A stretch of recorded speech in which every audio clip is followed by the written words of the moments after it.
રામાયણમાં જ્યારે રાવણ હણાયો, રામે ટંકાર કરીને કહ્યું કે હું ક્ષત્રિય છું. મેઘનાથને રણ મેદાનમાં માર્યો ત્યારે લક્ષ્મણે હુંકાર કરીને કહ્યું કે હું ક્ષત્રિય છું. ભરતે ભાઈ માટે રાજપાઠ છોડ્યું, રામને નમીને કહ્યું કે હું ક્ષત્રિય છું. શત્રુઘ્ન કદાચ કશું બોલ્યા નહીં, પણ સેવાથી જેમણે સમજાવ્યું કે હું ક્ષત્રિય છું.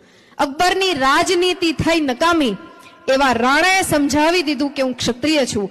ઔરંગઝેબ કટ્ટરવાદી ભલે બન્યો, પણ શિવાજીની તલવાર બોલી ઉઠી કે હું ક્ષત્રિય છું. સરદારનું અખંડ ભારતનું સ્વપ્ન, રજવાડાઓનું દાન બોલે છે કે હું ક્ષત્રિય છું. દેશ સરહદે વીર સૈનિકો જાગતો રહે અને શત્રુને પડકારતો બોલે કે હું ક્ષત્રિય છું. ભારતભરના પાડિયાઓને પૂછજો તો અંદરથી અવાજ આવશે કે હું ક્ષત્રિય છું. અને ખાસ હાલ કોઈ પણ અહીંથી સંકલ્પ લઈને જજો ત્યારે પાર પાડીને જ બોલજો કે હું ક્ષત્રિય છું. આભાર. અસ્તુ.